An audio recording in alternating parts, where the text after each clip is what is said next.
As you can see, none of the indexes are replicated by default. So what we'll do, we'll go ahead and change this configuration to 1 or equal to auto. In order to do that, copy the syntax from our system default and edit a file under system local.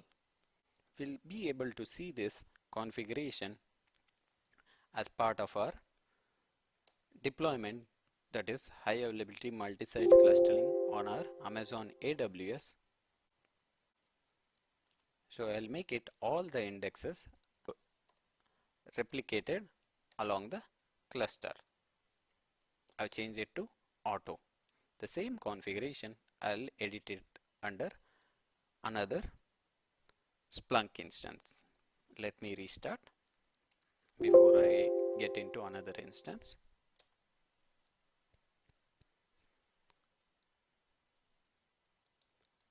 So we need to do the same changes in all the cluster members so that the automatic replication takes place, so that once the data comes into your indexer, it is replicated based on the replication factor value into the other indexes. etc system local indexes.conf.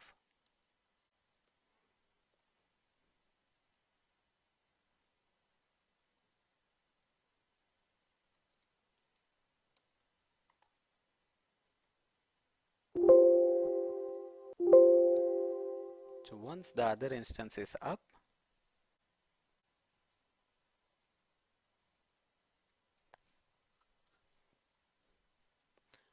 I think we have made a mistake, that is, it is not global, it should be as it is.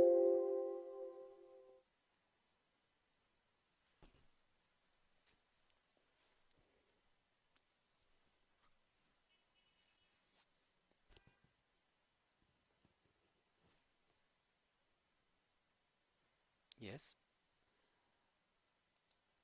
So it should not be global. It is just the default configuration without any stanza. It is applicable to all the indexes. Let us wait for this instance to come up. Once it successfully up, we can start the restarting for our other instance of our cluster.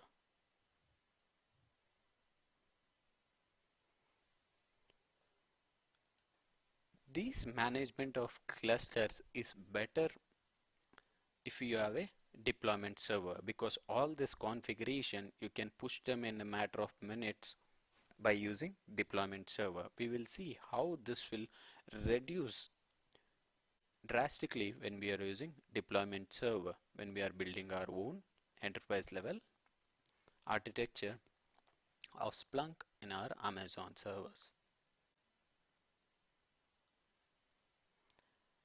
By the way, you can see the live status of your Splunk instances using indexer cluster. As you can see, one of the instance status is shutting down.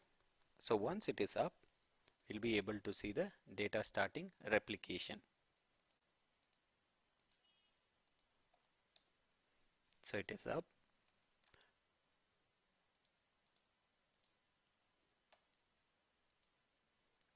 As you can see now, we have a third index, that is introspection. All these are internal index. We have not created any custom indexes. We have created one or two, but that should be deleted by now.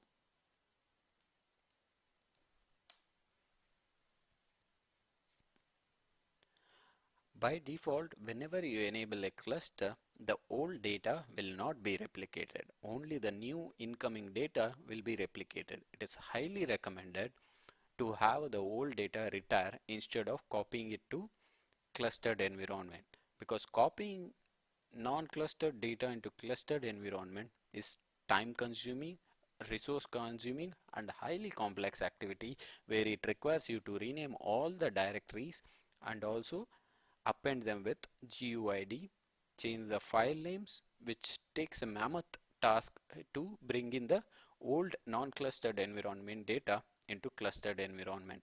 It's always a duty of Splunk admin to architect to convey this message in case of any migration that is happening from non-clustered environment to clustered environment, that it is highly recommended not to move the large sums of data because it consumes loads of resources and lot of time in order to achieve this.